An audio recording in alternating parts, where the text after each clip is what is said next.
સંખેડા તાલુકાના બહાદરપુર ગામે શ્રી રણછોડજી મંદિરે હનુમાન દાદા તથા કાલભૈરવ દાદાની નૂતન મૂર્તિઓની શાસ્ત્રોક્ત વિધિથી પ્રાણ પ્રતિષ્ઠા મહોત્સવ યોજાયો હતો. ગાયકવાડી કાળના જૂના નિવાસસ્થાનેથી પેઢીઓથી વિરાજમાન શ્રી રણછોડરાયજીની 800 થી 1000 વર્ષથી વધુ પ્રાચીન કાળા કસોટી પથ્થરની મૂર્તિનો ભવ્ય વારસો આજે પણ સચવાયેલો છે. મંદિરના જીર્ણોદ્ધાર દરમિયાન પ્રભુની મૂર્તિને મૂળ સ્થાનેથી હટાવ્યા વિના સમગ્ર કામગીરી પૂર્ણ કરવામાં આવી હતી.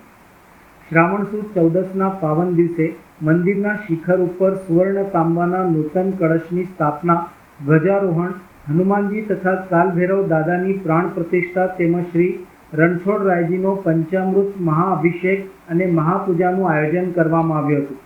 મહોત્સવમાં મોટી સંખ્યામાં ભક્તો ઉપસ્થિત રહી દર્શનનો લાભ લીધો હતો અને મહાપ્રસાદ ગ્રહણ કરી ધન્યતા અનુભવી હતી. અમે પેઢી દર પેઢી જે મંદિરે રાજા રણછોડરાયજીની પૂજા કરતા આવ્યા છે, એ મૂર્તિનો ઇતિહાસ તો બહુ જૂનો છે.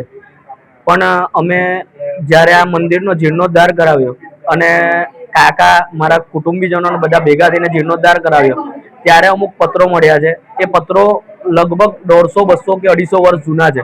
અને પત્રો નથી, પરંતુ પૌરાણિક જે ગાયકવાડી સમયમાં કપડા પર લખાણ થતું હતું તે છે. તેના પર લખેલું હતું કે આ મંદિર લગભગ 600 થી 700 વર્ષ પહેલા ઔરંગઝેબે તામ્રપત્રો આપ્યા હતા. આ મૂર્તિ કોઈને અમારા પરિવારમાં સ્વપ્ન આપીને મળેલી છે તેનો પણ ઉલ્લેખ કરેલો છે.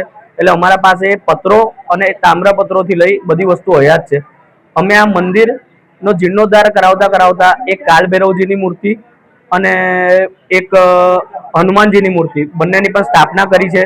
અને અમે ભગવાનને પ્રાર્થના કરીએ છીએ કે આ ગામ અને સમગ્ર સૃષ્ટિના જીવોનું હંમેશા રક્ષણ કરજો અને સૌની મનોકામના પૂર્ણ કરજો. જય રાજા રણછોડરાય, જય દ્વારિકાધીશ.